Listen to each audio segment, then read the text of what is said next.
Thanks for listening to the Woodward Podcast Network. Check out more shows by searching for us on Spreaker or wherever you catch your podcasts. The Woodward Podcast Network with Krupka Dental Associates. Hello, this is Dr. John Krupka from Krupka Dental. We now have the Soleil Laser. You can have your fillings done without needles nor drills. We are a full-service dental office and always accepting new patients. To learn more about me and my friendly team, visit krupkadental.com.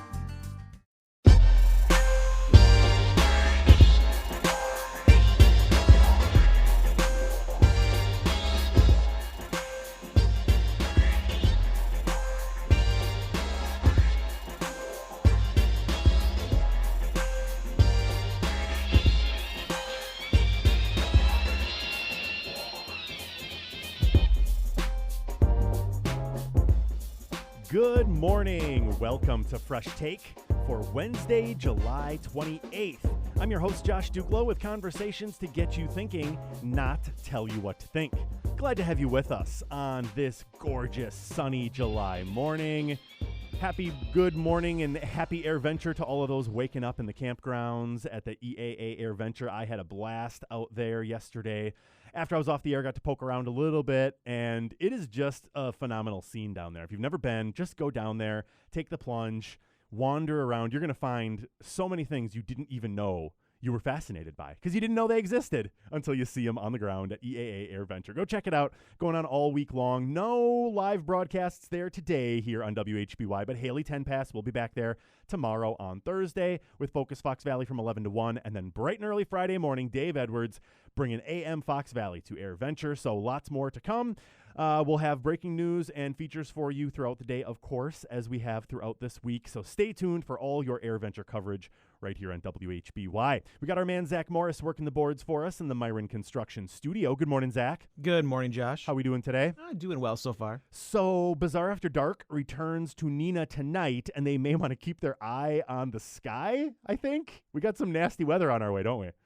Well, I always love tracking these storms, especially when ones you're prepared for, because I always find out the ones you're prepared for tend to not to be that dangerous one compared to yesterday when you weren't prepared for it. That's right. When we didn't quite know that we were having such severe weather on the way, we have had some issues with our broadcast hardware, I guess, our satellites, our antennas.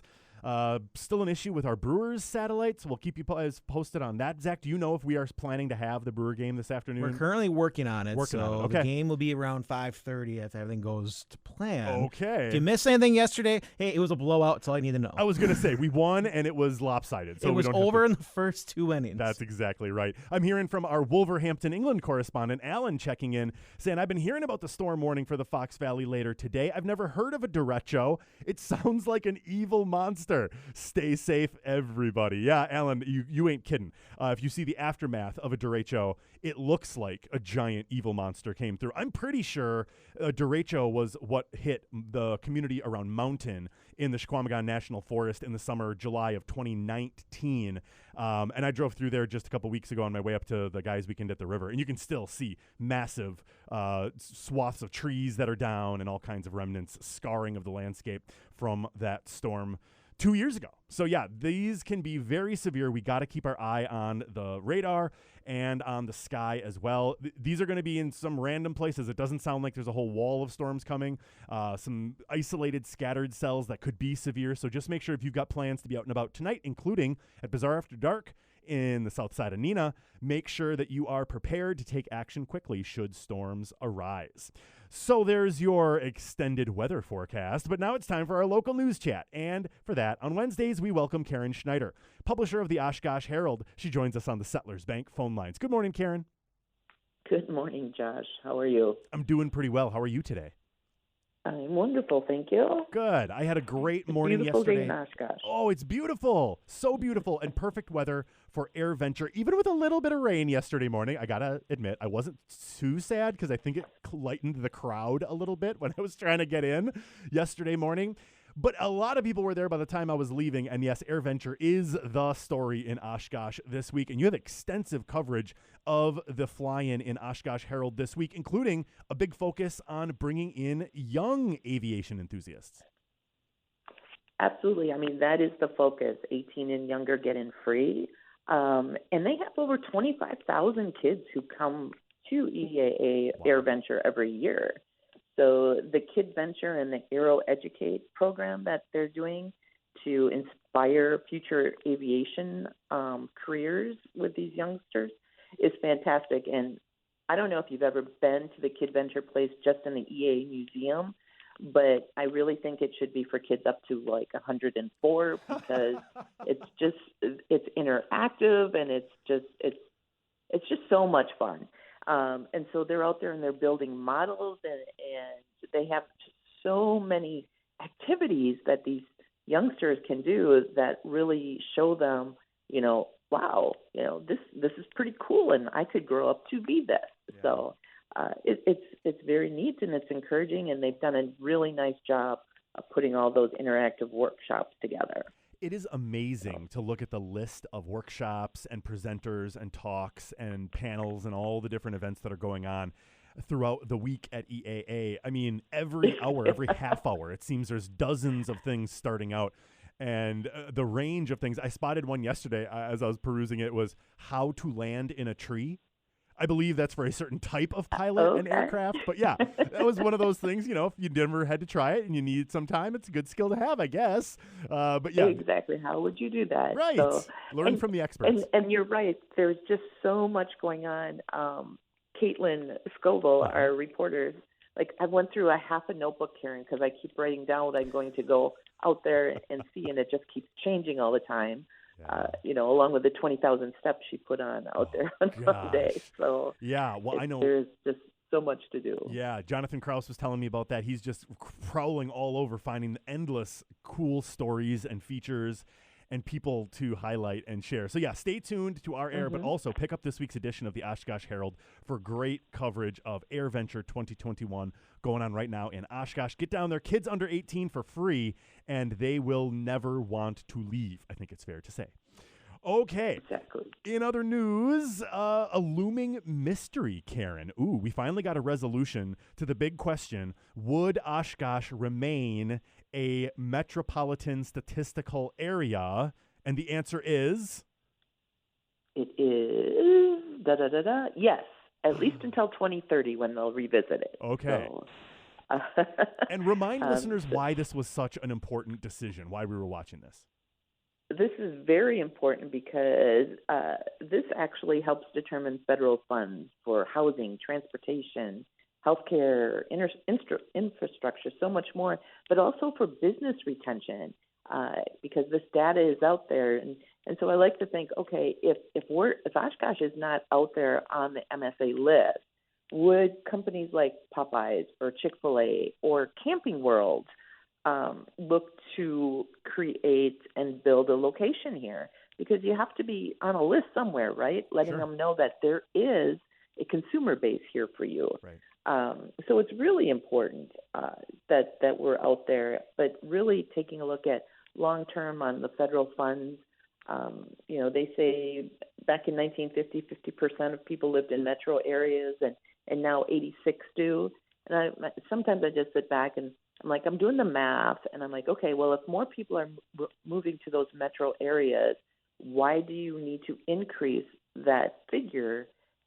Because those metro areas are probably already on the MSA list. Yeah. So, maybe I'm looking at it a very different way than they are. I was going to say, sometimes it feels like government officials think about these designations and titles and labels and things very, very specifically. Like they are thinking of it in a very narrow sense, and maybe sometimes not considering all the broad ways that these are used. Like you said, being used by businesses, being used by local governments to try to make the case for business investment and attraction of residents and workers and employers. It's a relief to know that these designations will not be changing. And I suspect by 2030, if the things that were driving this reconsideration are continuing, maybe by then they will. And maybe by then the Oshkosh area and the Appleton area will all be above that new threshold.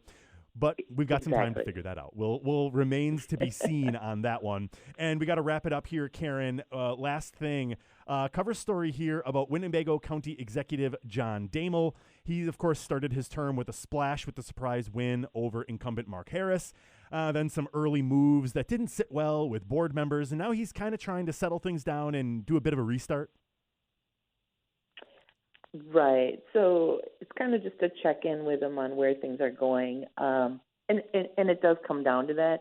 And, in kind of a nutshell, you can't kind of be a Tasmanian devil when there are policies and procedures in place. You can question the status quo, Sure. but you still have to create those relationships and know what the people on your team are actually doing. Yeah. So hopefully going forward, he's asking for a second chance, and hopefully the people are like, all right, well, let's do this, but take the time to find out what your team is already undertaking and what their needs are, department-wise, Yeah. and then let's have those conversations. I think that's a really good point. Personally, I'm looking for a little more we and not as much I. Yes. And I think that's a great way of boiling down the sentiment here. And it's different. I mean, the report here from Jack Tierney does a great job of recapping sort of Damel's experience leading up to this moment, where it's not that surprising that he would think he can just kind of, as you put it, Tasmanian devil through all of this, because that is what his career had been, right? He wanted to make something happen. He just did it. And then he wanted to bring that same attitude and approach to county government, but you find out that that doesn't always work that way. And things like hiring require some very specific and sometimes time-consuming procedures. And to not go through the procedures is, frankly, not an option. And so being able to work better together is certainly going to produce better results for the whole community, even if it isn't quite as quick in getting those results as Executive Damel might like. But that's it. That's part of learning the ropes when you're new to government. It can be somewhat of a frustrating introduction sometimes, but I think he's learning, and I'm sure we're going to see good things from him and the board and the staff and everybody with Winnebago County. So read more about Winnebago County Executive John Damel, focusing on the grassroots. Coverage there by Jack Tierney. Air Venture coverage by Caitlin Scoville. She also had a great article about Housing Coalition connecting folks with services. Great coverage, as always, in this week's edition of the Oshkosh Herald, but make sure you don't miss out on the EAA Air Venture coverage this week. Get it all in the digital edition at OshkoshHerald.com, or you can find it on newsstands throughout the Oshkosh area. Karen Schneider is the publisher of the Oshkosh Herald. She joins us for our local news chats on Wednesdays, and it's always brought to you by Settlers Bank. Karen, thanks so much. Great to talk to you. Hey, thanks for having me, Josh, and hopefully we'll see you at Air Venture. Yes, everybody get out there and enjoy. The weather is going to be fine. I mean, for the most part. Later on, there's some storms coming, so keep mindful of that. And there is that night air show tonight, so we'll have to see what that means. Stay tuned, and we'll have those updates as they are available. But when we come back, we got to turn our attention to the Appleton School Board. Yes, we're not quite to back to school time just yet, I don't think, but boards are having to make decisions about what the next school year will look like. And in the case of the Appleton School Board, there are fewer people making those decisions starting next week. I'll explain after this when Fresh Take continues on WHBY.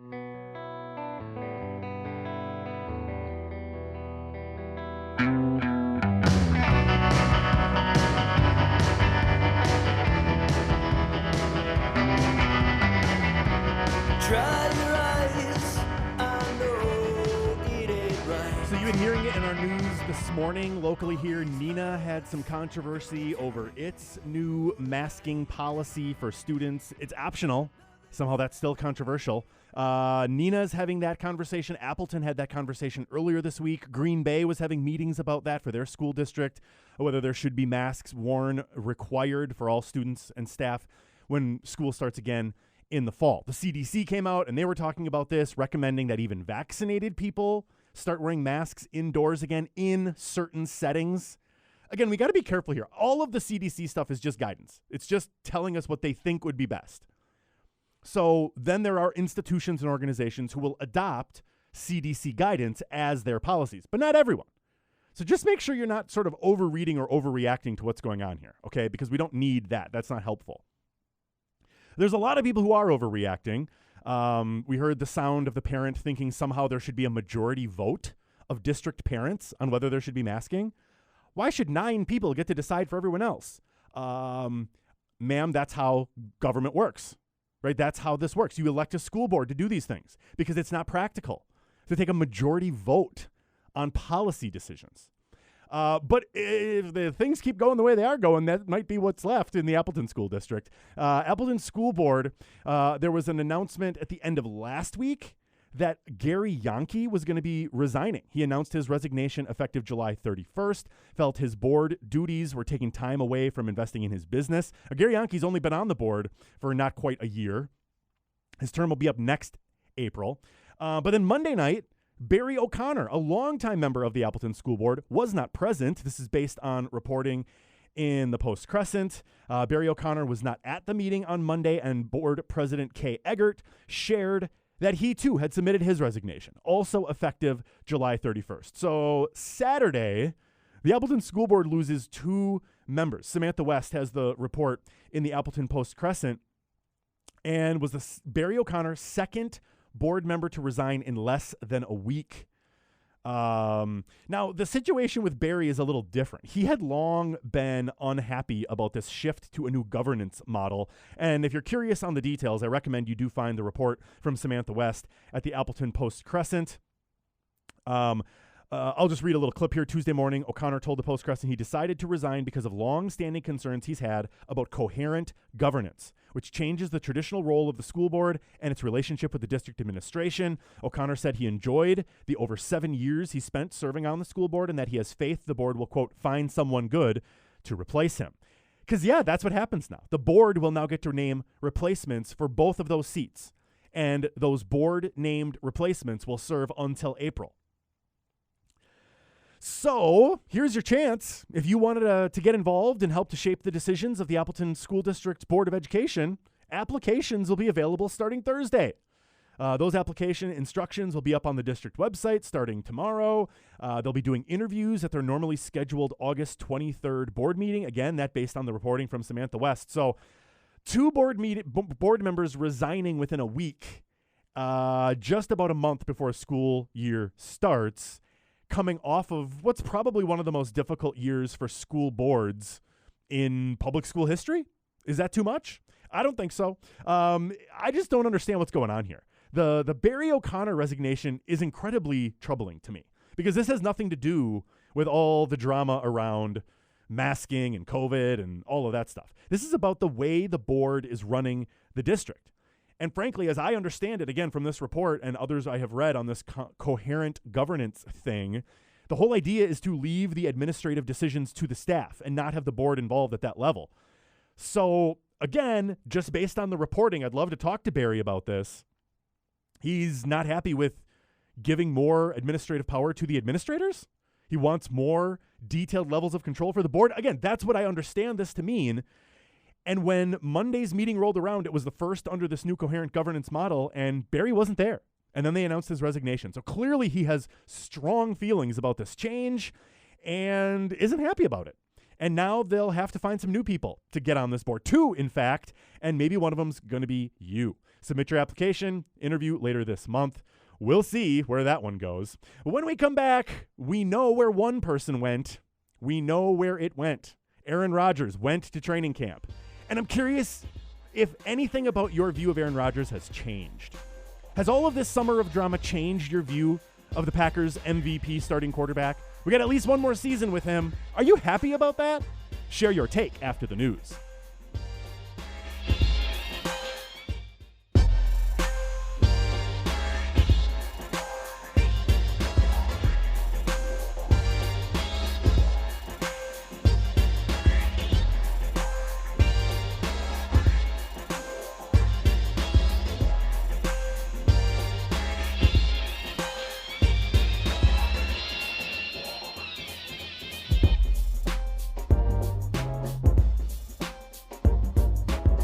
Fresh Take is brought to you by Hooper Law Office. Call Peter Harbach and Sarah Kahns at 920-250-9959 for your elder law and estate planning needs. Hooper Law Office, providing a pathway to your legacy. Welcome back to the show. It's Fresh Take. I'm Josh Duglo with conversations to get you thinking, not tell you what to think. Glad to have you with us here on Wednesday, July 28th, the first official practice of Green Bay Packers training camp. Zach Morris, our man, working the boards for us in the Myron Construction Studio. So glad to have each and every one of you along for the ride because I'm interested to hear your take. It was a story. We talked about it a little bit here on the show when Eric Bulkman from the show would join us. It was one of our topics in addition to Bucks playoff basketball and the Brewers. We were talking Aaron Rodgers and what was going on with him. All the drama, all the questions, all the uncertainty, all the mystery came to an end yesterday when, frankly, as expected, at least on this show, he showed up to training camp. Yes, there were reports on Monday of potentially some contract renegotiations, changing some terms to maybe give him more flexibility at the end of this schedule. I'm not even sure what that's going to look like. But I'm not interested in looking forward just yet. I want to know if your opinions of Aaron Rodgers have changed. He's been the Packers starting quarterback through great times. He's had some great seasons. He's had some less great seasons. But this summer was a different kind of offseason for Packers fans and Aaron Rodgers. So how do you feel about it? Now that Packers training camp is underway, are you more impressed with Aaron Rodgers that he's returned? Are you irritated and annoyed with Aaron Rodgers that he went through all of this? How do you feel about Aaron Rodgers now back at camp, potentially at least one more year in the green and gold? Are you happy about that? Are you frustrated about that? Are you ready for Love? You're ready for Jordan Love to take over just yet? No, maybe not. Okay, well, I want to hear it. Share your take on the Settlers Bank phone line. 281-1150 is that number. 281-1150. 281-1150, the Settlers Bank phone line's open and ready for your take on the summer of drama around Aaron Rodgers' return to the Packers. He's back. What'd you think of the coverage? What'd you think of the controversy? I want to hear your take, your questions, your reactions, your thoughts. Share it with us on the Settlers Bank phone lines, 281-1150, or email freshtake1150@gmail.com. Going to look forward to your take on this hot topic, and then we'll start our guest interview on that same topic when our guest is Wisconsin Governor Tony Evers. Few issues so important right now in Wisconsin as Aaron Rodgers returned to the Packers, so we'll get the governor's take on that, as well as his call for a special session of the legislature to increase school funding, the failed to override a veto on canceling unemployment benefits, the changing indications on masking requirements. We'll cover lots of ground with Governor Tony Evers when he joins us at 9:30, and then I'm going to be looking for your take on what he had to say. We'll do all that this hour. And really looking forward to being joined by Governor Tony Evers later this hour. Make sure you stay tuned for that. Then after 10, you don't want to miss this one either. The professors are back. Lawrence Professor of History, Jerry Poder, and Professor of Government, Arnie Schober, will be with us. We'll talk about the protests in Cuba. What, if anything, should the U.S. government be doing about that? We'll talk about indications of inflation, what political complications could arise from that. And then we'll talk about the return of trust busting. Antitrust as a tool to fight big tech domination. We'll see what the professors have to say about that before we wrap it all up for the day with the takeaway. But right now I'm looking for your take. And you don't need to be an expert on this one, right? You don't need to be a professional sports commentator to have a take on Aaron Rodgers reporting to Packers training camp yesterday. A summer of drama. Did it change your views? Back in April, when we first heard the unsourced reports claiming Aaron wanted out of Green Bay, basically all we got was indications that people were saying he was unhappy with how things were going. Not so hard to understand, given that he was caught off guard by the drafting of first-round pick quarterback Jordan Love in the previous year's draft. It was always a little weird to me. Like, okay, he was upset about it, then he had an MVP season, and now he kind of, wanted to stick it to management, I guess? Rodgers himself rarely addressed the issue directly.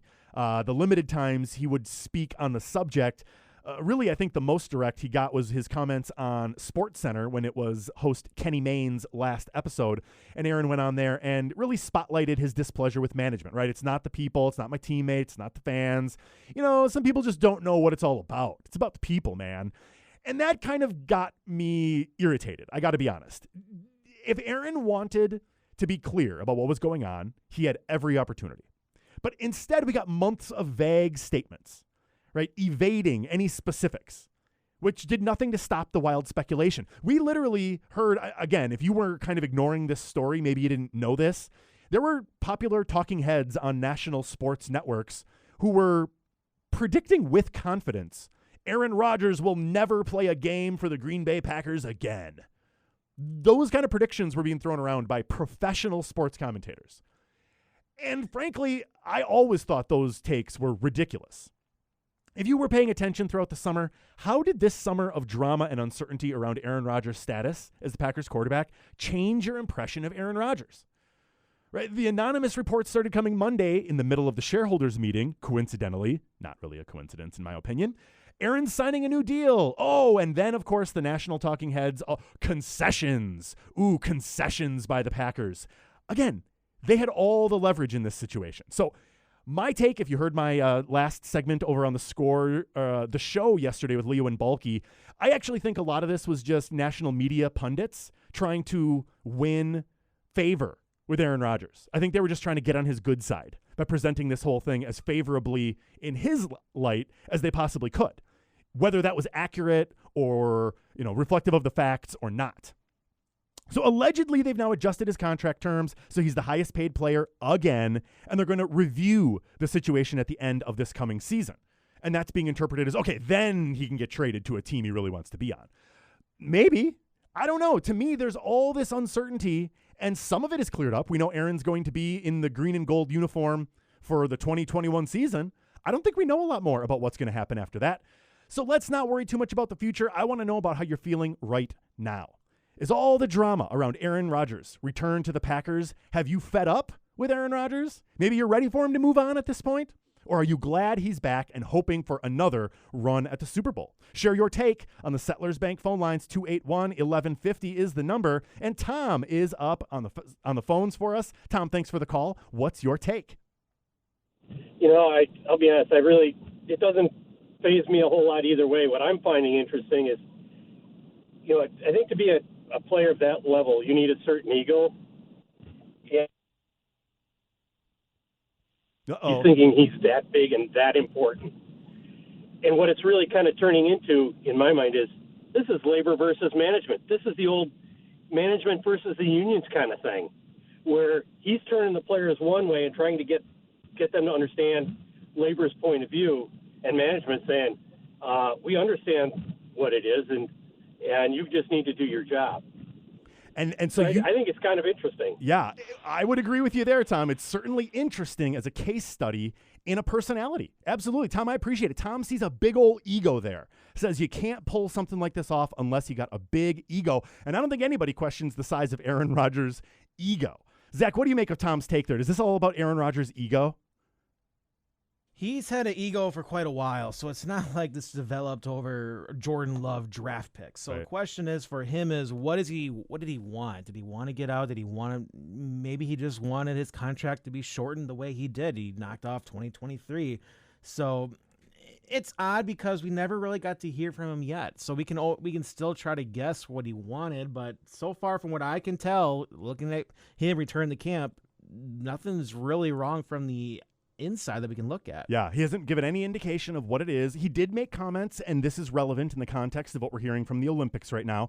Aaron Rodgers did make some comments in an interview a couple of weeks ago talking about how he really enjoyed this offseason. He got away and was really focused on his own health, his own mental health, his well-being. And I think that's great. Frankly, I think that's awesome. And I think he could have enhanced his mental well-being if he had been more direct in addressing this controversy, the questions swirling around here. Right, he was playing this big spotlight feature golf matchup. He was teamed up with professional golfer Bryson DeChambeau, taking on NFL quarterback Tom Brady and pro golfer Phil Mickelson in The Match. And it was all anybody wanted to talk about around that entire event was, well, you coming back? Are you going to play again? What's going on?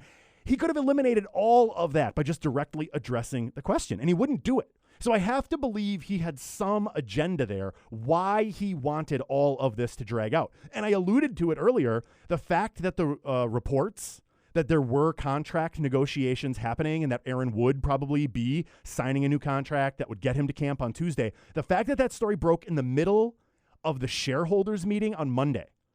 It wasn't the team CEO, Mark Murphy. It wasn't the GM who was breaking that news.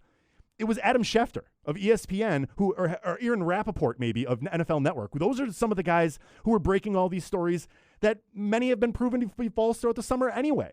And yet that was how we got that report. And I think that is what frustrates me in all of this. I like to be able to trust news reports, and I don't trust sports news reports at all anymore. John is up next on the Settlers Bank phone line with some thoughts for us. John, thanks for the call. What's your take on the Aaron Rodgers saga?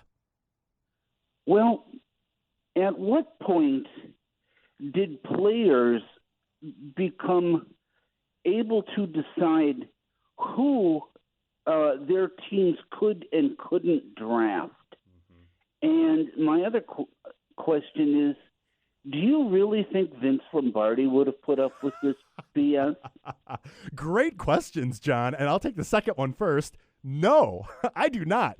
But I also think that the NFL has changed a lot. Right? To your first question, when did it come to the point that players think they get to decide who their teams draft? Not every player has that mindset. But to Tom's earlier point, I think Aaron Rodgers, certainly, given his level of success in this league, given the level of adoration he gets from the media who are meant to cover him, given the celebrity status he has earned in the pop culture writ large, I think he definitely has the ego to think he should get at least some say in who the team drafts. Now, if he wants to be made aware of their plans for his future, I think that's perfectly reasonable. That makes perfect sense. John, thank you for your call. It makes perfect sense that he wants some update. But when now he doesn't like the pick, and so now he's going to play the whiny, petulant child role, I'm just not buying that, and I am not supportive of it. I'm glad he's back. Let me be clear. I'm glad he's back. But one more year of this, I think, will be enough for me. I don't want to repeat the Hamlet act that Brett Favre went through for season after season after season. And to John's point about when did players decide they should get to have a say, Wendy's got an email that addresses it directly from her role as a business owner, and we'll have that take when we return with more of your take right after this when Fresh Take continues on WHBY.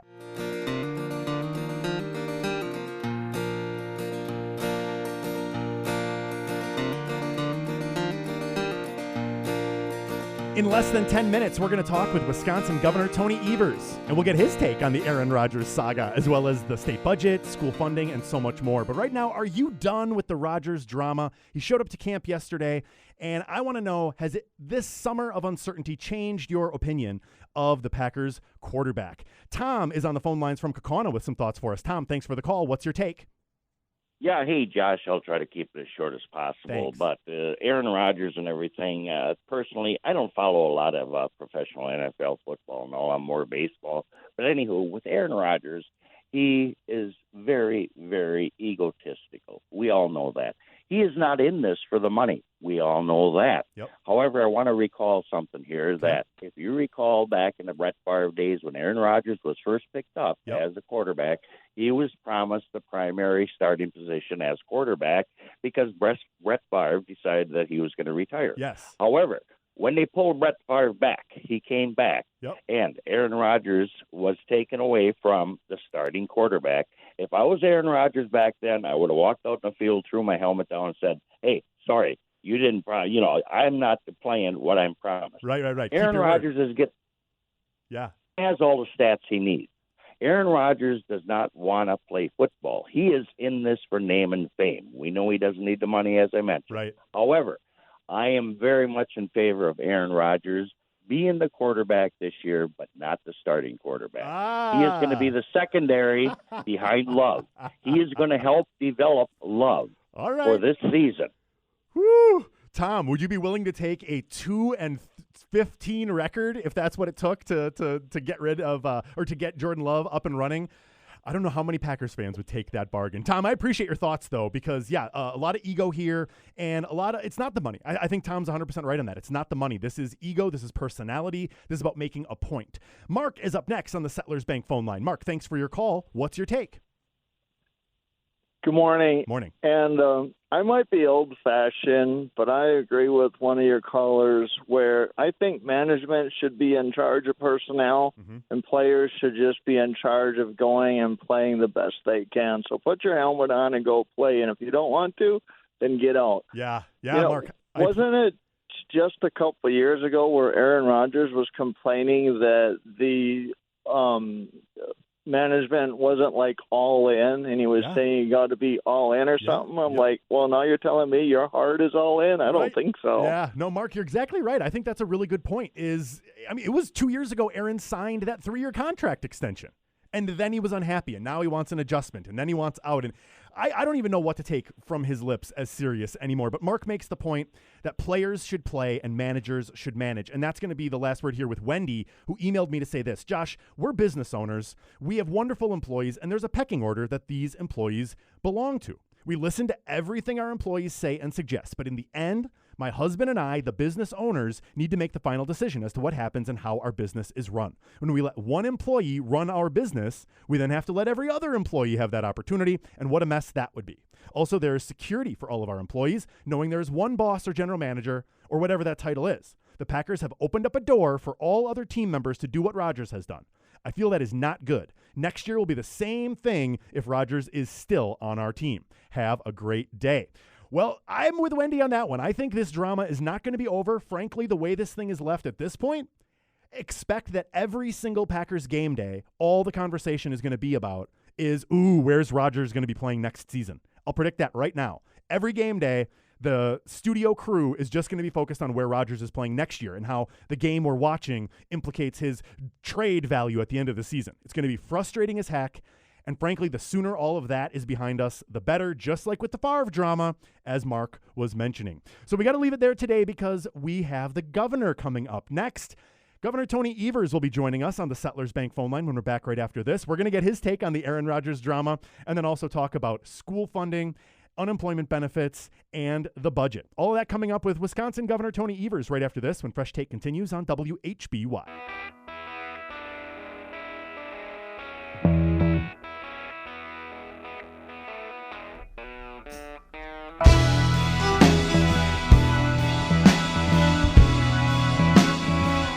Fresh Take is brought to you by Hooper Law Office. Find their offices in Green Bay, Oshkosh, or Appleton, or find them online at hooperlawoffice.com. For your elder law and estate planning needs, Hooper Law Office, providing a pathway to your legacy. We're still waiting on the call from Wisconsin Governor Tony Evers. He'll be joining us live on the Settlers Bank phone line, and we'll talk about the special session of the legislature he called to address education funding, the state budget, and some other issues as well. I've got on my list here. We'll see how much time we can get with Governor Tony Evers, but I am going to definitely start by asking him for his take on the Aaron Rodgers drama. I think we need to know what the governor says about this. And while we're waiting, I do have one more comment I can share. Our buddy Jim emailed in during the break on the Rodgers drama. Jim had 5 letters for us. RELAX. Relax, Jim says. Let's just play football. Right? That, of course, an allusion to when Aaron Rodgers famously in a sports talk interview with much drama and worry and concern about the performance of the Packers, he told everyone just relax, RELAX. So Jim has the same suggestion for us right now, that we need to just relax, not get too worked up. Let's just play football. I'll really look forward to that. And I think Jim's right. Yes, let's just play football. I think the hard part of that is going to be, again, I'm pretty sure that the national talkers that cover this stuff, right? I'm thinking of the personalities on NFL Network and ESPN and Fox Sports and all those folks who are professionally paid to talk about this stuff. They're just not going to be able to leave this alone. They won't be able to drop this. There is so much else happening in the league right now.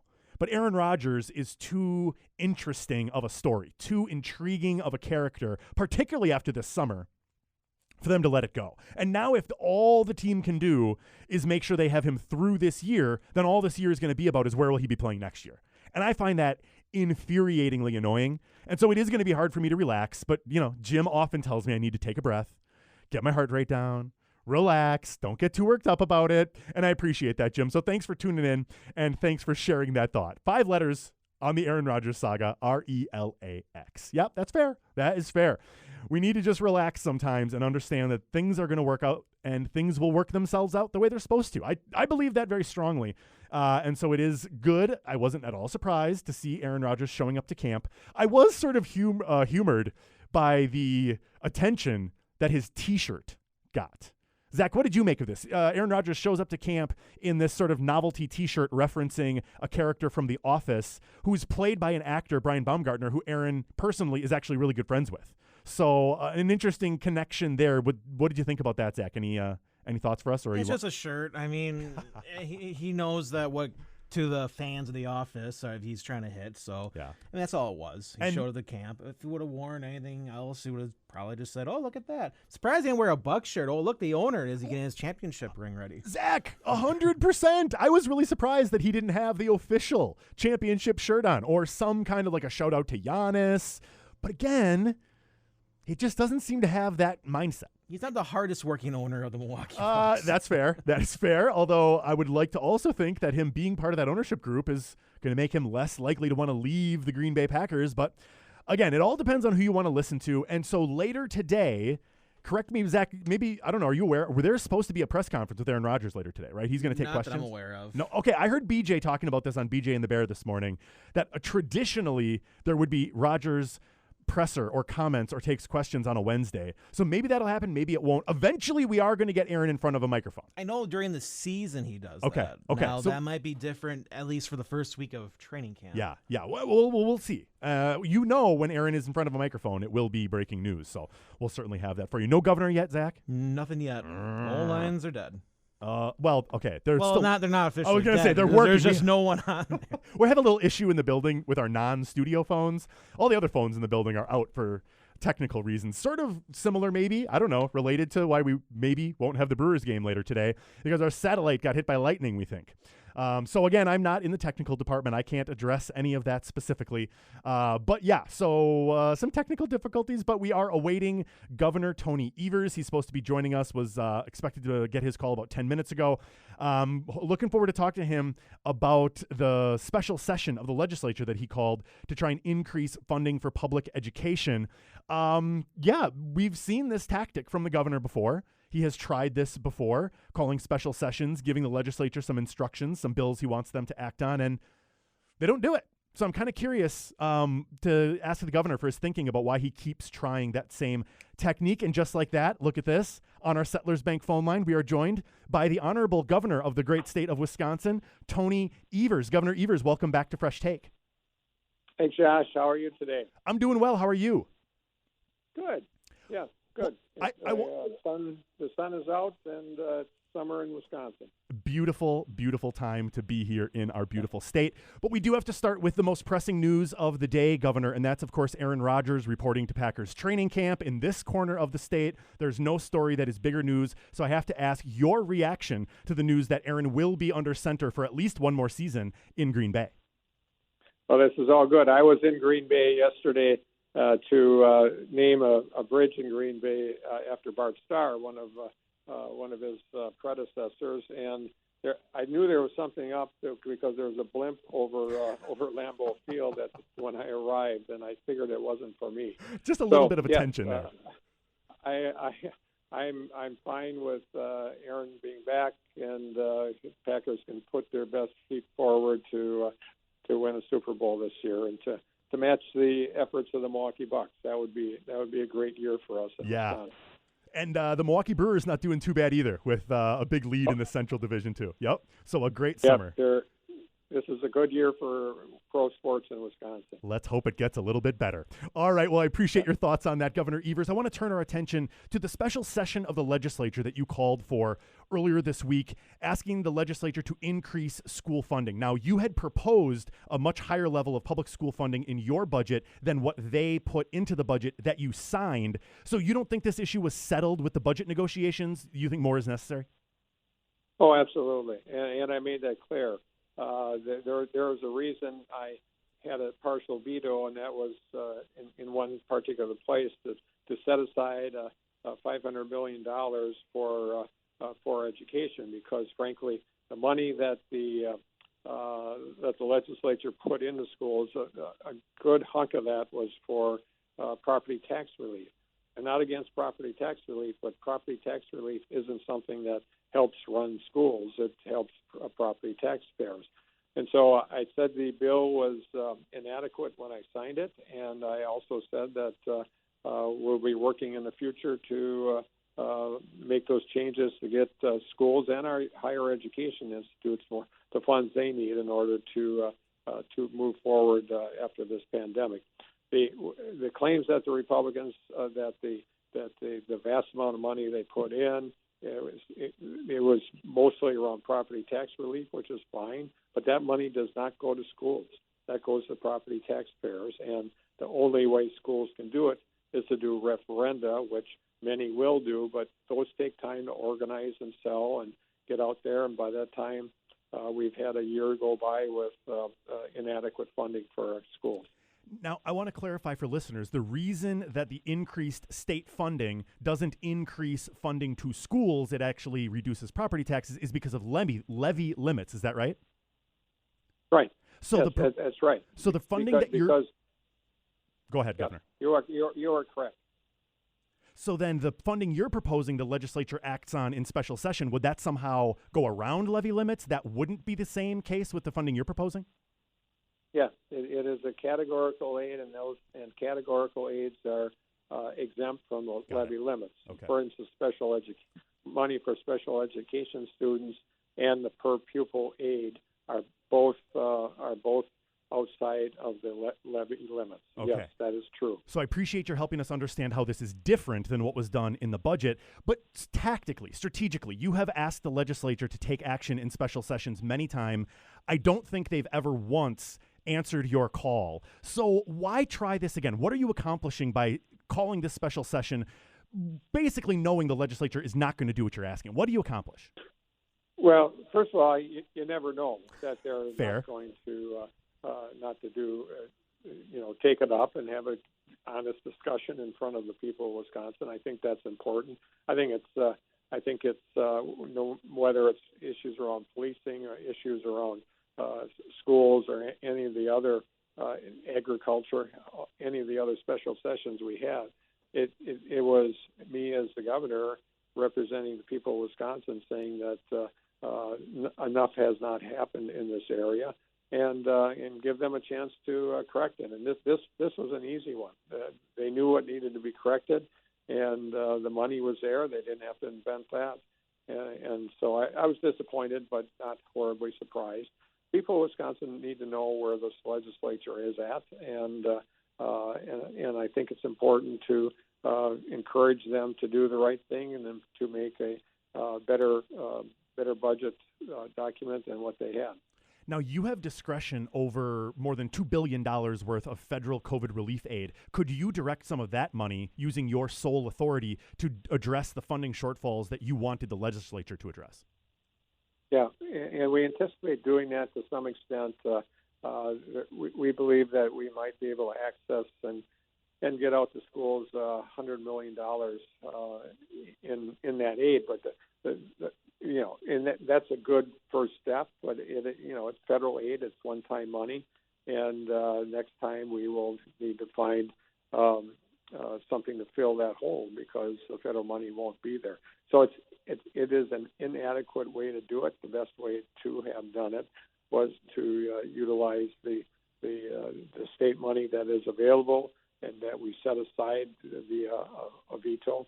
And it's just disappointing. I mean, it's just not the way we should be running our show. But we'll do the best we can to make sure that we continue to support not only our schools but our higher education institutions.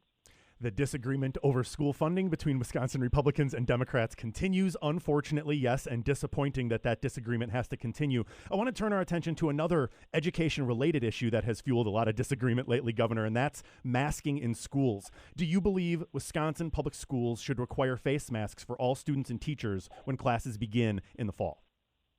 Yeah, that's a great question. The data now is obviously changing by the day, and so we both at the state level and the county level, people in public health are looking at that data, trying to make good decisions. Of course, things look differently in different parts of the states.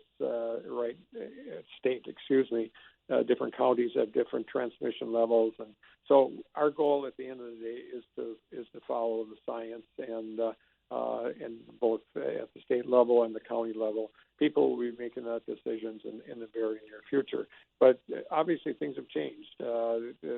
We have fewer numbers of people getting vaccines. The answer to our pandemic is to get as many people vaccinated as possible. And there's a lot of people out there in Wisconsin that have not gotten their shots.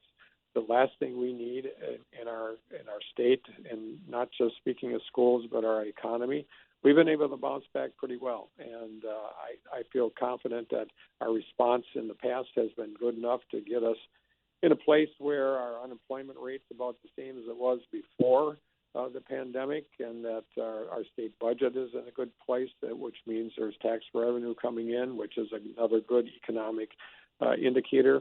But at the end of the day, the last thing we need is to move backwards. And I'm fearful of this, and it really has all to do with the fact that we need to get more people vaccinated in the state of Wisconsin. So to answer your question, people at the state and at the county level are reviewing that data, and I anticipate to see decisions made within the next week or so. So you anticipate the state will have an order to come out with, or are you going to leave that up to individual districts to decide for themselves? Well, we spent so much time in court during the pandemic. It didn't do anybody any good, frankly. But we will work with our counties and see which is the best option for us. Well, I really appreciate the time and your thoughts on these important topics, Governor Tony Evers, and best of luck continuing that vaccination push. I know that is our path out of this pandemic, and so best of luck with creative approaches to expanding our vaccination rate. I really appreciate your time to join us here on Fresh Take today. You bet. Have a great day. You do the same. Thanks so much. That's Wisconsin Governor Tony Evers talking about Aaron Rodgers, school funding, school masking, vaccinations. When we come back, I'll have some thoughts and another election investigation here in Wisconsin. Yep, another one. We'll have the details right after this when Fresh Take continues on WHBY.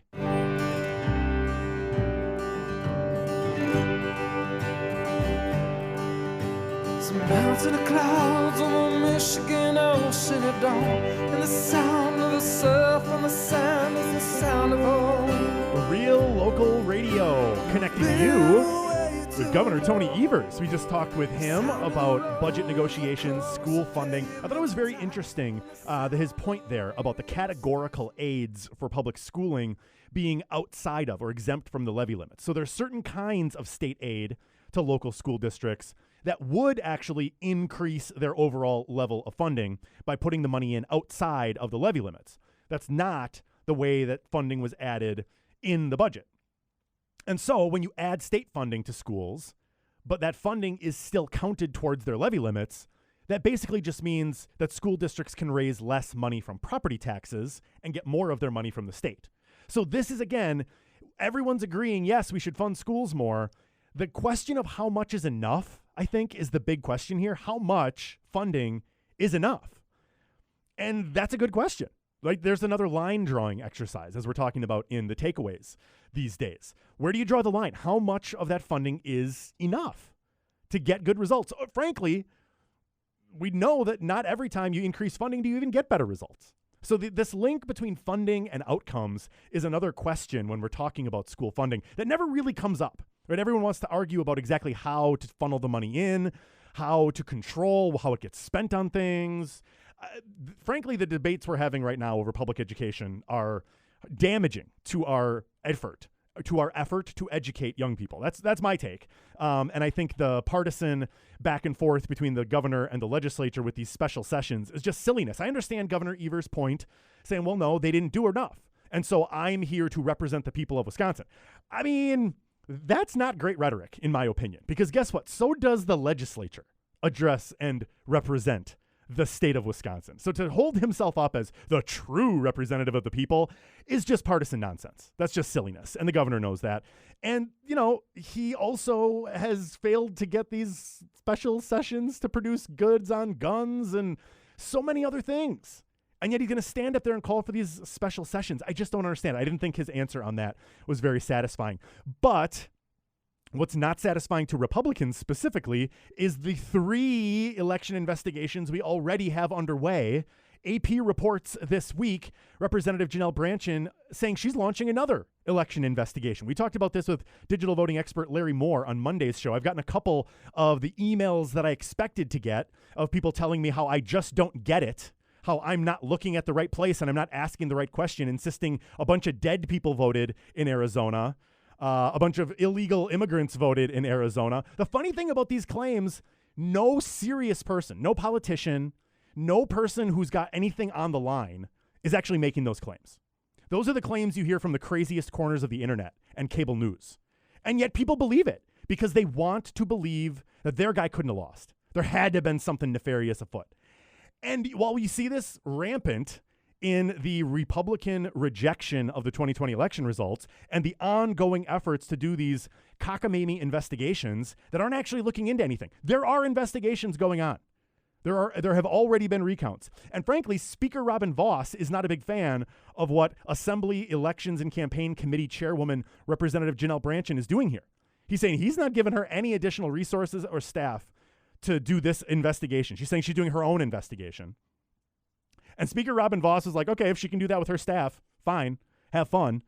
But I'm telling you, all of these things we're talking about with the pandemic, all these things we're talking about with school funding and tax cuts, all of these issues that are defining state politics right now, I predict none of this will be issues in the 2022 governor's race. It is all going to be about election laws. It's going to be about voting rules and restrictions because the Democrats, as much as the Republicans right now, are trying to get their voters to believe that the other side is trying to stop them from voting.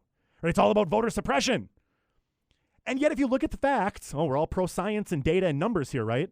You look at the facts, voting turnout has never been higher. So to think that there's some nefarious voter suppression scheme going on is just not borne out in the facts. It does not stand up to scrutiny and evidence. So I'm just putting a marker down right now. A year from now, in July, coming into August of 2022, when we've got partisan primaries for the Senate and the governor, and these campaigns are really cranking up, we're not going to be talking budget, we're not going to be talking tax cuts, we're not going to be talking masking. All we're going to be talking about is election rules and redistricting and gerrymandering and all of the drama around elections. So buckle up. When we come back, the professors join us. We'll talk about what's going on in Cuba right now. Is there anything we should be doing about it? We'll have that and much more with the professors after the news.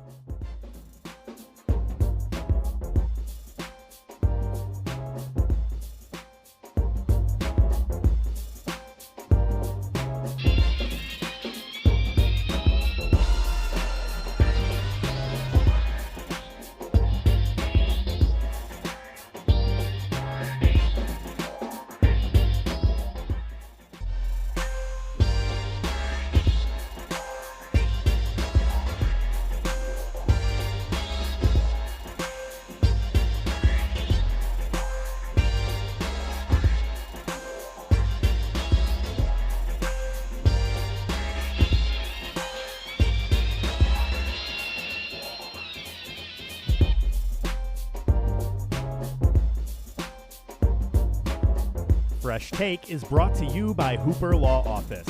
Find their offices in Appleton, Green Bay, or Oshkosh, or find them online at hooperlawoffice.com for your elder law and estate planning needs. Hooper Law Office, providing a pathway to your legacy. Welcome back to the show. It's Fresh Take. I'm your host, Josh Duclo, with conversations to get you thinking, not tell you what to think. Glad to have you with us this morning. Glad to have our man, Zach Morris, working the boards for us in the Myron Construction Studio. It's going to be a gorgeous one, although there are forecasted showers, some potentially severe, in our area tonight. So make sure you're keeping posted on the weather. If you're planning to be out and about later on this evening, there's some great events going on. And so make sure that you are up to speed on that first alert weather situation. We'll have it for you here on WHBY, or you can always find it at WBAY.com, our partners at First Alert Weather right there. And with that, we bring you Fresh Take fan favorites, the professors who are with us on the Settlers Bank phone line. Lawrence University Professor of History, Jerry Podair. Jerry, welcome back. Great to be back, Josh. And Lawrence University Professor of Government, Arnie Schober. Arnie, welcome back. Glad to be here. Thanks so much for the time, both of you. It's been all so fun this summer talking big ideas and big anniversaries. Today we just have some big stories in the news lately, and we're looking for some academic perspective and insight on this. And Arnie, I want to start with you getting us set. with what's going on right now in Cuba. The island of Cuba is less than 100 miles from our U.S. shores, and yet it can sometimes seem a world away. What is going on there right now that it's important for Americans to know about? Well, first, I mean, the communist Cuban government is experiencing really the first widespread protest it's ever had since it became a communist country in 1959. And there's a variety of explanations. It seems that there has been, as many other places in the world, a major economic contraction, so it's hard to find food staples, and just frustration with the communist regime, which hasn't really liberalized. It hasn't opened up very much, despite kind of the best and worst efforts of the U.S. government over the last 50, 60 years. There's also been a surge in COVID deaths there. They're up over 16 times versus all of last year already. Wow. And combined with frustrations with the government, frustrations with kind of basics of life, and frustrations with COVID, it has formed to a perfect storm where people are, for the first time, taking to the streets in widespread numbers in Cuba. The Cuban government has turned around and is arresting people and holding them with and without trial, and as other listeners might know, the government also shut off internet service and some cell service so that protesters couldn't communicate it, and took kind of a classic kind of communist line against protests. But the notable thing is that there were, in fact, widespread protests. Yeah. And Jerry, Arnie alluded to it, this long history that we have in the U.S. of watching and, in some cases, influencing what's going on in Cuba. It works the other way as well, with waves of refugees having come onto our shore. So talk a little bit about how the histories of Cuba and the U.S. have intersected and influenced each other. Well, we have a long and fraught history with Cuba. We originally entered what was known as the Spanish-American War of 1898 to help free Cuba from its colonial status under Spain, and we succeeded in that. But we imposed basically a new kind of colonialism on the ostensibly independent nation of Cuba between 1898 and 1959. We controlled Cuba's foreign policy. There was an amendment, passed called the Flat Amendment in the early part of the 20th century, where Cuba had to basically clear its foreign policy with the United States. So it really wasn't a completely independent country. A tremendous amount of investment and economic control by the United States of Cuba. But finally, of course, in 1959, Fidel Castro, the revolutionary, takes over, and American-Cuban relations enter a new phase because he immediately aligns with the Soviet Union, and despite his democratic posturing when he was trying to gain power, he becomes a totalitarian police state dictator starting in 1959. Famously, President Kennedy tries to overthrow his regime at the Bay of Pigs in 1961. That is unsuccessful. And also famously, the Soviet Union, with which Cuba is by 1962 closely aligned, places nuclear missiles in Cuba in October 1962, setting off the Cuban Missile Crisis, which ends with the removal of those missiles, but also the promise of the American government not to try to overthrow Cuba or the Castro government, at least by military and direct means. Okay. There's an embargo, an American embargo on Cuba, which is now, 50, 60 years old. Right. I'm bad at math, but it started in the late 50s, so do the math. It's been in place for decades and decades, and as Arnie says, it has not budged the Cuban government off its repressive police state tactics. Right. So we have a long, fraught history, and Fidel Castro had a very, very successful career in Cuba, playing off against anti-American nationalist sentiment in his country. And that's one of the big risks of this moment, Arnie, is that the impact, the actions of the U.S. government could have counterproductive responses in Cuba. That's been the history of our country's relations, as Jerry just recounted for us. So what can or should the U.S. government doing right now to try to support our favorite outcomes, knowing this history of animosity that we've had with the Cubans? Well, I think first, we need to recognize that it's not clear what our favorite outcomes are in this case. Great point. We've had conflicting messages from different high-ranking government officials and different partisan officials about what we actually want out of Cuba. And so that's the first point, which in the old days, right, just anti-communist, that was enough. That's not clear now. I mean, we have Biden recently saying we support kind of freedom in Cuba, but not necessarily a free Cuba. Folks like Marco Rubio, the Republican senator from Florida, saying, no, we actually want kind of democracy in Cuba and enough with this communism. And other American organizations like the Black Lives Matter organization saying that, no, this is a problem of the American embargo. You should get rid of the embargo and let the government do whatever it's going to do down there. So a huge range of responses. One of the interesting points about this, though, is that in the past, Cuba has essentially offloaded their dissidents into Florida. If you're unhappy here, get on a boat. We'll send you as a refugee to Florida. Political problem solved. That may not be the best thing, and that doesn't seem to be happening here. And so, given the widespread nature of it, it may well be that the protests will topple the government, right? The Castros are not in government, neither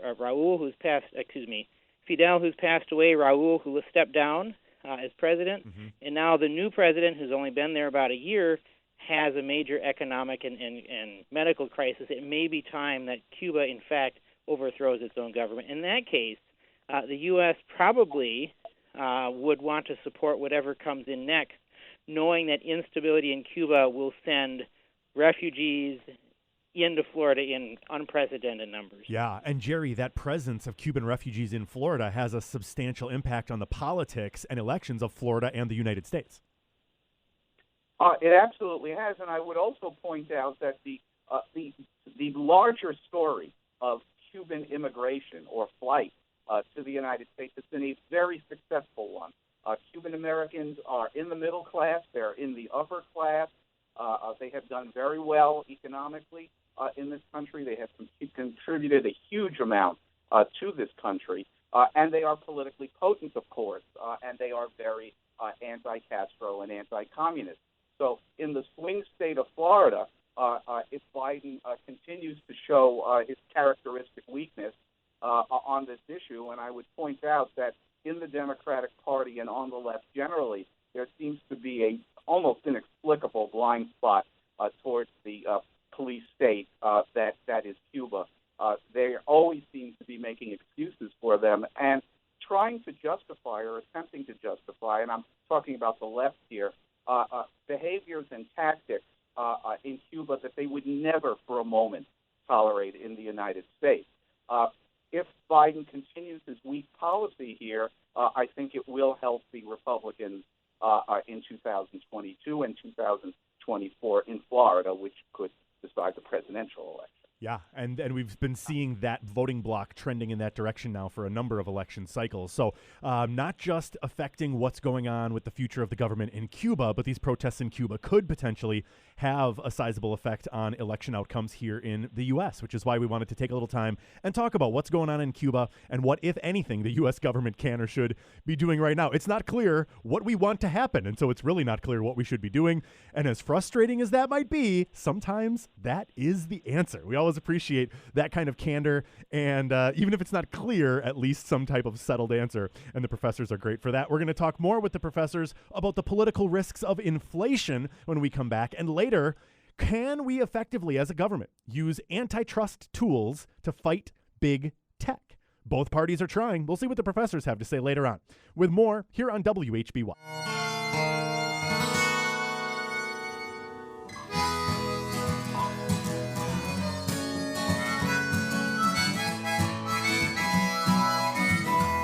In about 10 minutes here on Fresh Take, we'll explore the resurgence of antitrust tactics as a way to battle big tech on Capitol Hill. We'll see if that's going to be effective, what the professors have to say about that one in about 10 minutes. But right now, is that inflation on the horizon that I see? And should we be concerned about it? That's our question now for the professors, Lawrence Professor of History Jerry Podair and Professor of Government Arnie Schober, both with us on the Settlers Bank phone lines. Professor Schober, I want to start with you. The economic data has been skewed because of the pandemic recession in the last year of economic volatility, but the data over the past several weeks and couple of months has shown consistent rise in prices.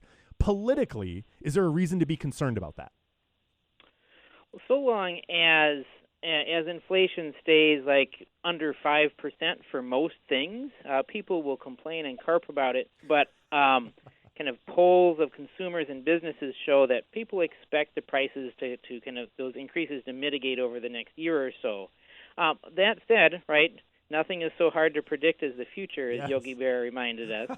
But inflation can have devastating consequences if people notice and people blame the kind of existing kind of powers that be.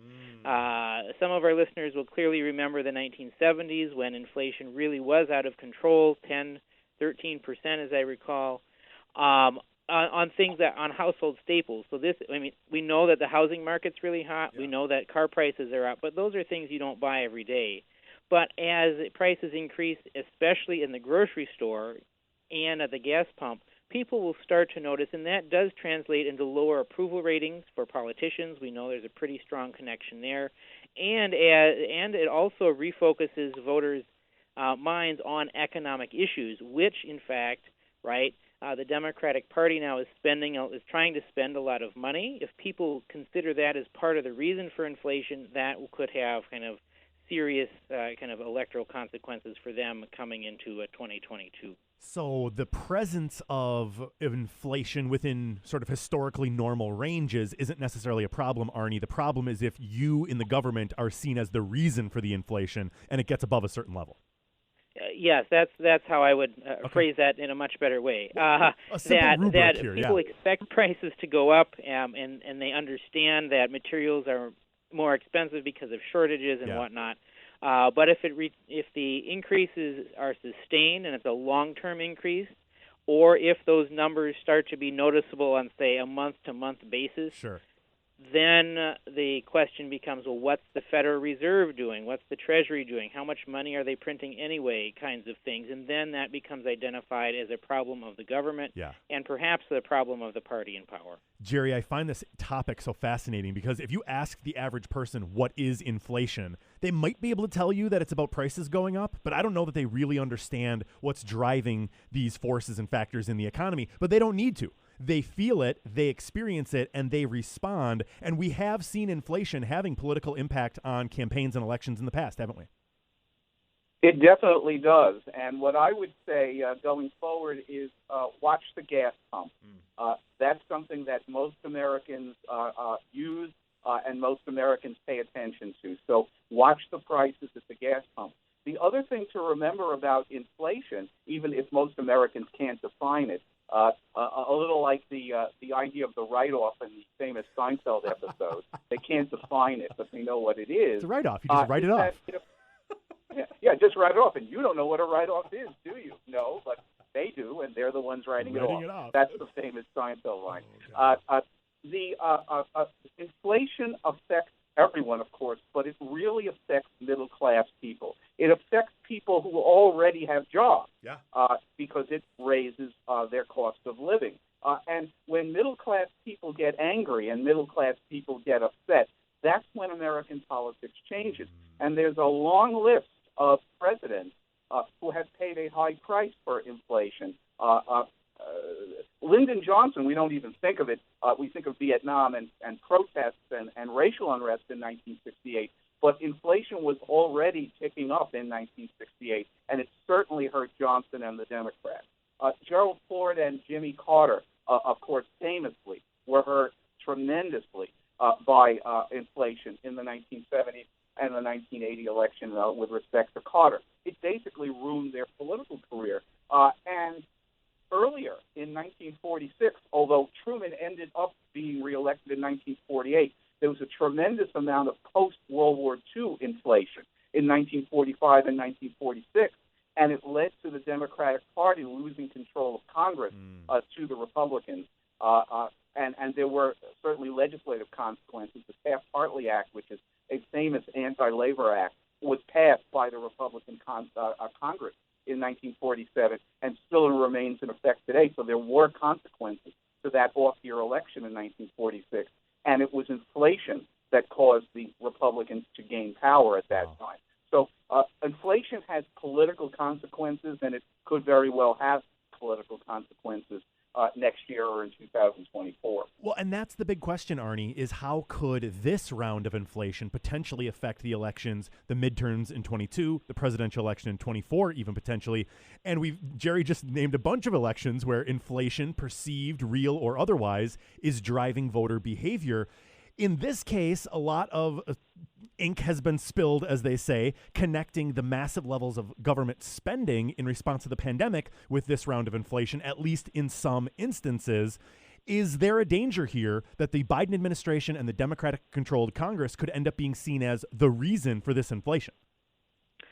Well, in politics, there is, of course, a risk of that, right? Because you have all sorts of people trying to define the problem for voters, and that certainly will be one line of attack by Republicans and others.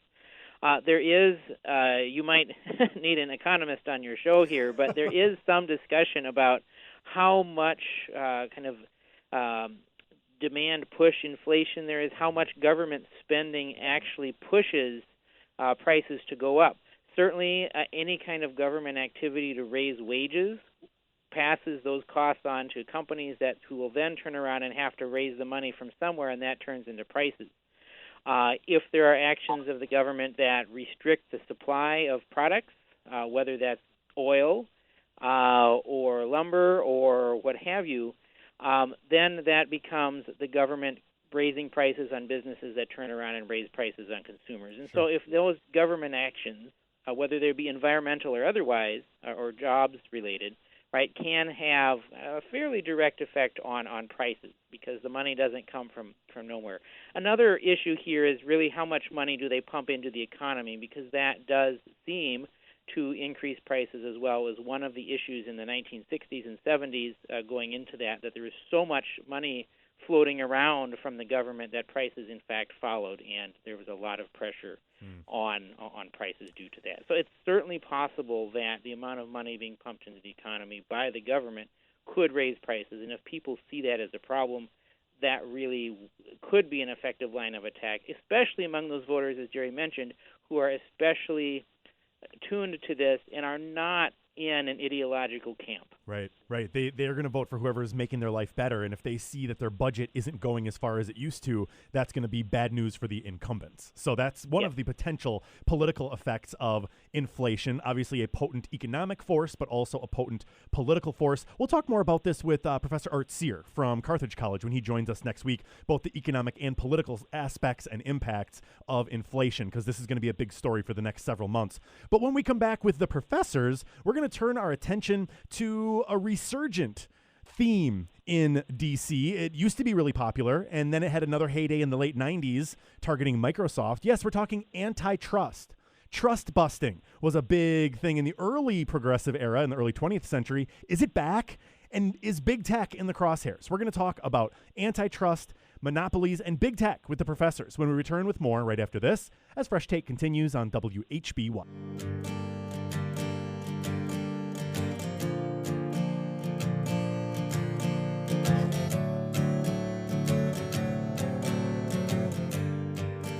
Fresh Take is brought to you by Hooper Law Office. Call Peter Harbach and Sarah Kahns at 920-250-9959 for your elder law and estate planning needs. Hooper Law Office, providing a pathway to your legacy. Welcome back to Fresh Take. I'm your host, Josh Duclo, with conversations to get you thinking, not to tell you what to think. And with the professors on the Settlers Bank phone line, we're thinking about the resurgence of trust busting in Washington, D.C. We're talking with Lawrence Professor of History, Jerry Poder, and Professor of Government, Arnie Schober. Jerry, take us back in time. I alluded to it before the break. Back when the federal government was working to break up giant corporate monopolies, and specifically, what was the public interest they were advancing when they were doing this? Well, I think antitrust law and policy always harkens back to an imagined past. And in the case of the 1890s, early 1900s, when there was a huge amount of corporate consolidations and mergers and creation of monopolies, that imagined past was pre-Civil War. What government regulators and progressives were looking towards was a imagined past in which small companies competed fairly against each other on a completely meritocratic basis. None of them got too big or too monopolistic, and that's what they were trying to restore, a pre-Civil War 19th century past in which large companies would not exist and smaller companies would compete against each other and provide efficiency through competition. That's what they're looking for, because in the late 19th century and early 20th century, you do have these this tremendous rise of monopoly. And a good illustrative example would be the creation of the U.S. Steel Company in 1901 by the financier J.P. Morgan, who buys out Andrew Carnegie's steel company, combines it with a lot of other companies, and controls 67% of the steel market in the United States as of 1901. Those are the sorts of things that federal officials, presidents like Theodore Roosevelt and Woodrow Wilson, are trying to prevent and trying to stop. The question, however, arises, however, are there good monopolies in the sense that are there monopolies that are efficient, that do not price gouge, that pass on their savings on to the public in the form of lower prices? If that is the case, should you break up a monopoly because of bigness alone, because of its size alone? Well, what developed was a judicial standard and a legal standard of what we call consumer harm. Only a monopoly that is harming consumers is a bad monopoly. And that's been basically the legal standard from the time of the famous Standard Oil decision, the Supreme Court decision in 1911. And that's sort of where we are now, except we're starting to think about another legal standard. Not consumer harm, but perhaps size alone, bigness alone is a reason to use antitrust to go after a monopoly.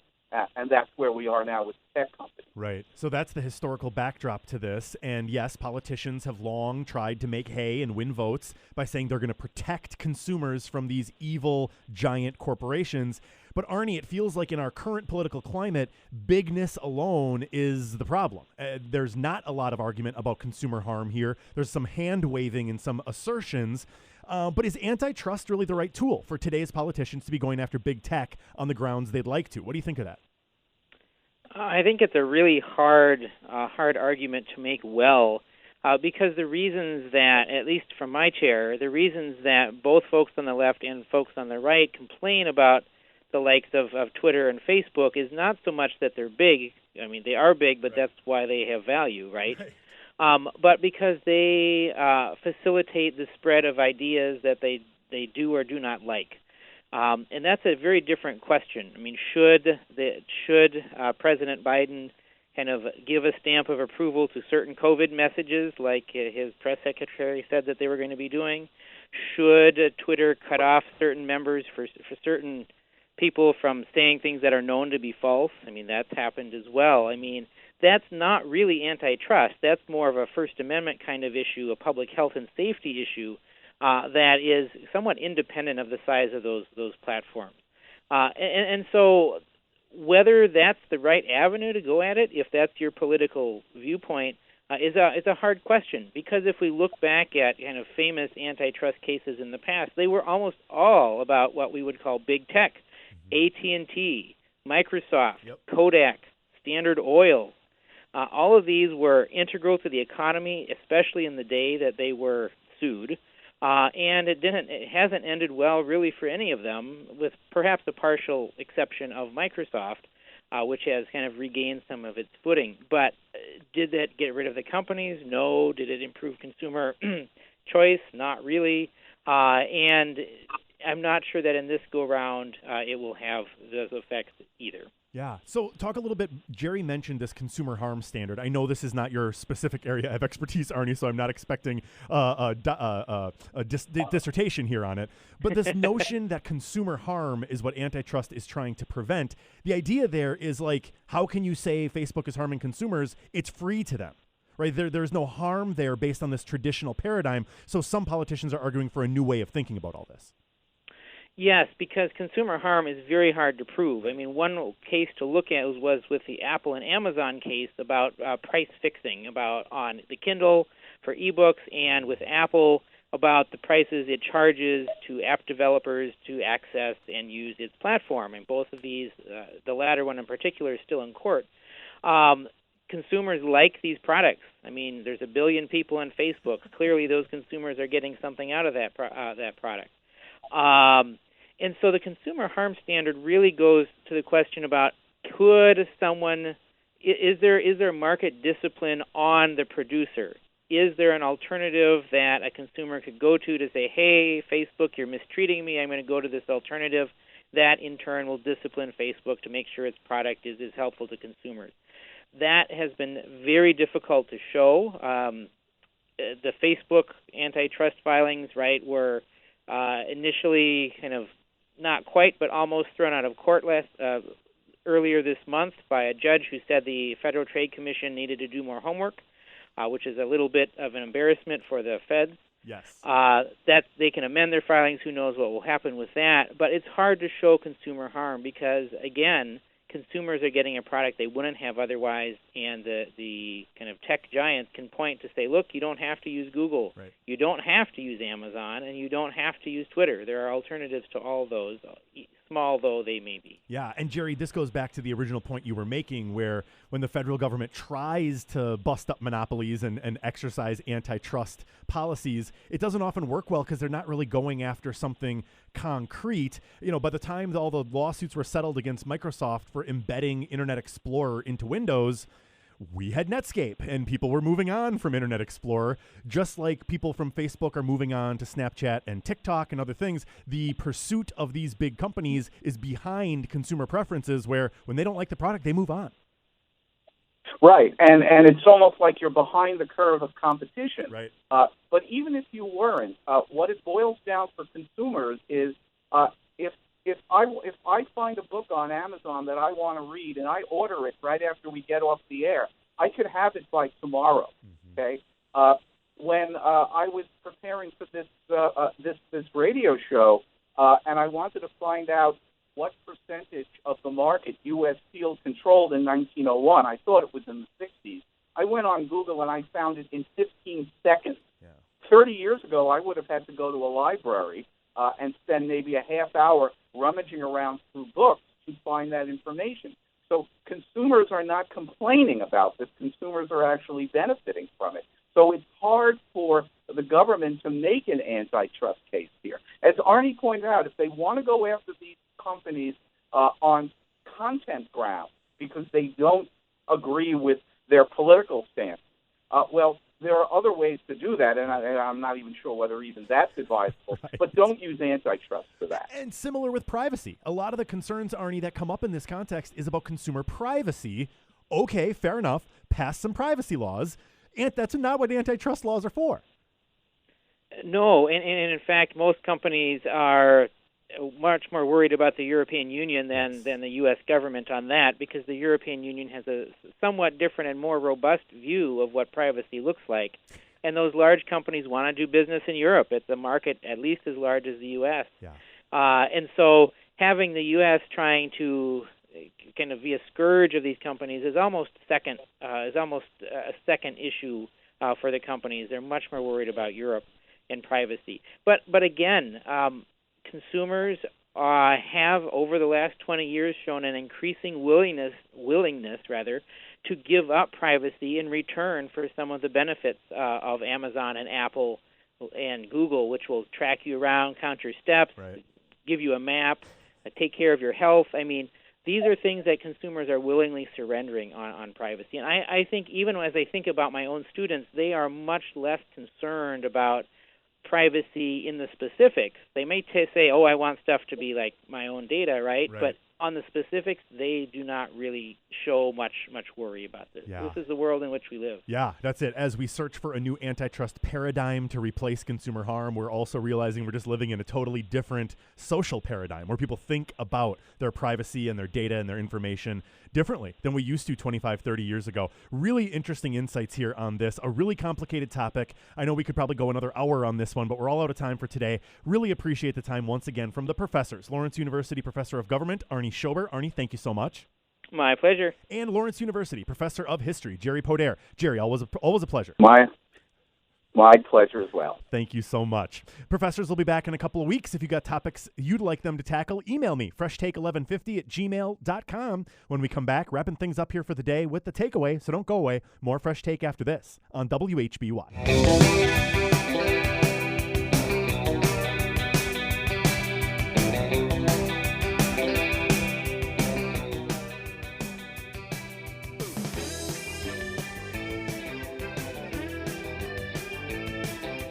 Woo! We are quickly running out of time here today for Fresh Take, and so we get right to it, wrapping things up with the takeaway.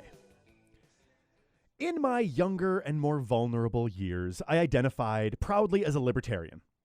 I knew that neither party represented my values, and so it was sort of by default that I ended up as a libertarian. When I discovered the Libertarian Party, it really did feel like I found a home. Early on, I loved the emphasis within that party on individual rights and individual responsibilities. That speaks to me.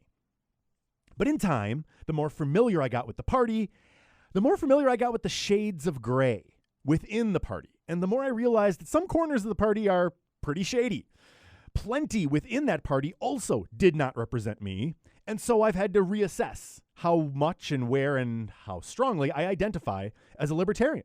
I still support individual freedom and choice and rights and responsibilities. But some members of the party take it to the extreme, right? Yes, I support limited government. Some Libertarian Party members want no government at all. They want no currency. People should just trade things. No regulations at all. Buyer beware. Take your chances. I get it. I get that, but that's not me. I learned that I'm part of the practical wing of the Libertarian Party, where we actually worry about the insanity of the outcomes that could be produced by some of our policy preferences. And we adjust that for reality, to not produce insane outcomes. And that differs from the ideological wing that is more hewn to the ideology regardless of the outcomes. So that was my example in the Libertarian Party. I'm wondering if that's ever happened to you. You find yourself in a new place and it feels pretty comfortable. But the longer you stay, you realize it doesn't fit as well as you thought it did. And this doesn't have to be a political party. This could be a social circle or a group of friends that you've been a part of. Or maybe it's a job, an employer, a business you're a part of, or a team, or a volunteer organization that you're on. And you are there, and in time you realize, yeah, this just isn't for me. I think I'm getting to that point with the Libertarian Party. I still embrace many of the ideas generally, but I find myself more and more distant from some of the more ideological statements and positions that I hear from official capital L libertarians. But it's not just the Libertarian Party. All political parties struggle to reconcile the pragmatic elements within the party with those purist elements more on the outside of the establishment. And that's yet another place where we're really just fighting over where to draw the line. Right? It's a practical question. Where is the limit on policy purity? And perhaps you could look at the Democratic Party on issues like abortion rights or climate change legislation with Republicans. You could think about tax cuts and deregulation, right? They have an ideological predilection for the idea, but it gets to that question I was asking earlier. How much is enough? I'll go back to that interview we did with Governor Tony Evers. He called a special session of the legislature because he wanted more public school funding, after having just signed a budget restoring the state to 2/3 funding of public education. Studies show no correlation between increased education funding and improved student outcomes. So when you argue for more money, you got to make the case about why. And frankly, I'm always going to ask, how much is enough? You want more, how much is enough? Where do we draw the line? And frankly, most of our public policy debates eventually beg that question. So we're addressing it in the takeaway this week. On Monday, I explained that most of our human existence actually is all about line drawing, especially our interpersonal interactions. On Tuesday, I highlighted the line drawing fights over COVID, about when precautions become overkill. No matter how careful you are, you could always be more careful, right? So when is it enough? And when is it too much? And as I enjoyed AirVenture on Tuesday, a House Select Committee was hearing testimony on the attack on the U.S. Capitol on January 6th. What should have been a bipartisan independent investigation is now simply a partisan charade, with both sides working this for their advantage. And it might serve their political agendas, but this January 6th Select Committee will not serve the interests of the American people, in my opinion. And I think American people, we deserve to know what happened, because more than 7 months later, we know some things, but we still don't know all we need to know, in my opinion. Frankly, we can't even agree on what to call it. Was it an insurrection? If you do call it that, half of our political culture will accuse you of exaggeration, pushing a one-sided talking point to advance democratic interests. But isn't that just excuses? Isn't that just playing word games? Now, if you reject the insurrection label, the other half of our political culture will insist that you're ignoring the threat of violent extremism and ushering back in the dictatorship of Donald Trump. Right? It's hyperbole and nonsense on both sides. But if you have a mass of people invading the seat of government during a ceremonial transition of power, if that's not an insurrection, I don't know what would be. But that lexicographical truth is more powerful for one side and damaging to the other. Right? So this is where we have a fight over where to draw the line. And the answer depends not on what you saw that day or what you've learned since. It's all about where your partisan loyalties lie. It's about what you'd like the outcome to be. Motivated reasoning. We talked about that in the takeaway years ago. And it's a similar thing here with our line drawing exercises.